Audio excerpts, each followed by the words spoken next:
Bioinformatics had witnessed exponential increase during last several years. अब वो exponential increase क्या है?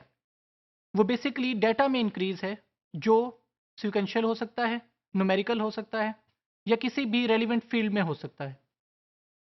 अब हम ये देखेंगे कि क्या वो सिक्वेंशियल डाटा जो है वो टेक्सचुअल फॉर्मेट में बेहतर नज़र आएगा या वो ग्राफिकल फॉर्मेट्स में। मशहूर कोटेशन है, a picture is worth than a million words, यानी कि एक पिक्चर जो है वो हज़ार वर्ड्स या लाखों वर्ड लिखने से बेहतर डिपिक्ट करती है इंफॉर्मेशन को। अगर हम इस चीज़ पे देखें, अब हमारे पास बायोलॉजिकल डाटा क्या है, वो ह्यूज अमाउंट्स ऑफ वॉल्यूम है उसका। सेकेंडली हमारे पास जो डिस्प्ले कैपेसिटी है ऑफ करंट सिस्टम्स वो बहुत ज़्यादा लिमिटेड है। इससे मुराद ये है कि हम करंट टेक्नोलॉजीज़ के साथ तमाम के तमाम सीक्वेंसेस को शो नहीं करवा सकते if they are in numerical formats. इसके लिए हम करते क्या हैं?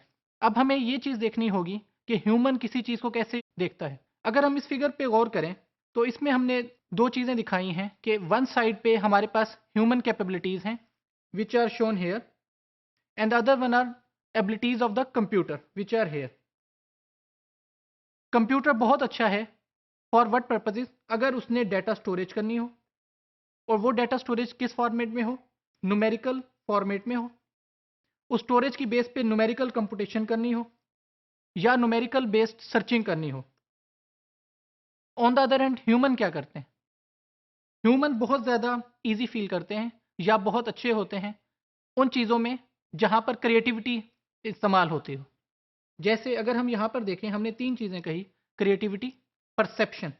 परसेप्शन से मुराद क्या है कि वो परसीव करते हैं कि क्या चीज़ नेक्स्ट होगी या इंफॉर्मेशन, हिडन इंफॉर्मेशन को भी फाइंड आउट कर लेते हैं।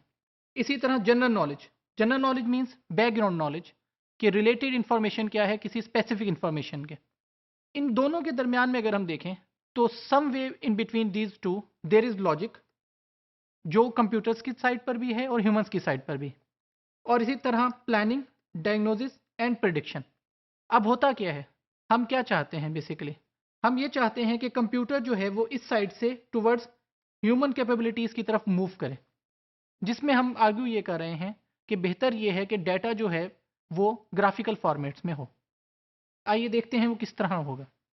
यूज़फुलनेस क्या होगी अगर हम डाटा को ग्राफिकल फॉर्मेट में लें? नंबर वन, जैसे हमने अभी बोला कि ये कंप्यूटर को हम ह्यूमन कैपेबिलिटीज़ की तरफ शिफ्ट कर रहे हैं और ह्यूमन की जो प्रोसेसिंग कैपेबिलिटीज़ हैं उनसे एडवांटेज उठाया जा सकता है। ह्यूमन परसेप्शन जो है वो फिनोमिनल एबिलिटीज़ रखती है to extract structures from pictures.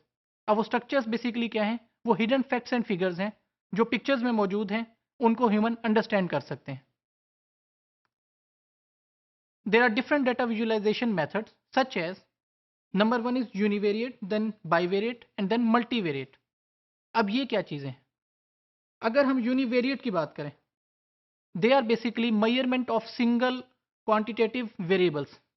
इससे मुराद क्या है? इसकी कॉमन सी एग्जांपल हिस्टोग्राम्स है जिसमें हम किसी भी चीज़ की फ्रीक्वेंसी काउंट करते हैं।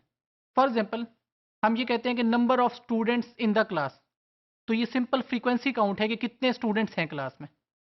ये मोस्टली सिंगल वेरिएबल की बेस पे डाटा होगा और फिर उनको क्वांटिफाई किया जा रहा होगा। इसी तरह अगर बाईवेरिएट की बात करें, बाईवेरिएट जो है वो पेयर्ड सीक्वेंस होगा, यानी कि दो वेरिएबल्स के ऊपर डाटा होगा और वो जो वेरिएबल्स हैं वो दोनों आपस में रिलेशनशिप में होने चाहिए। फॉर एग्जांपल, अगेन अगर हम देखें तो क्लास में मार्क्स का और ग्रेड्स का रिलेशनशिप होता है कि जो मार्क्स हैं वो ग्रेड्स पे को इन्फ्लुएंस करते हैं और ग्रेड डिपेंडेंट होता है मार्क्स पे। इनको शो करने के लिए हमारे पास लाइन ग्राफ्स हैं, स्कैटर प्लॉट्स हैं। फॉर एग्जांपल, हम एक इन्फॉर्मेशन एक्स डायरेक्शन में लेते हैं और second one on Y direction लेते हैं। Third one, multivariate data. Multivariate data क्या है? जहां पर मोर देन टू वेरिएबल्स हों हमारे पास। जब हम ये चेक करते हैं कि कौन कौन से वेरिएबल्स हैं जो आपस में रिलेटेड हैं और उन रिलेशनशिप की बेस पे हम कोई इन्फॉर्मेशन एक्सट्रैक्ट करते हैं। इनको करने के डिफरेंट मैकेनिज्म्स हैं जिनमें मोस्ट कॉमन आइकॉनिक बेस्ड है, देन पिक्सल बेस्ड है and then dynamic parallel coordinate systems है। यहाँ पर हमने कुछ वेबसाइट्स दी हैं जो बायोइन्फॉर्मेटिक्स से रेलिवेंट डाटा की विजुअलाइजेशन से रेलिवेंट हैं। इनमें बास कॉमन है, जैसे CN3D है जो एंट्राइज के जो स्ट्रक्चर डाटाबेस है उसकी विजुअलाइजेशन शो ऑफ करती है।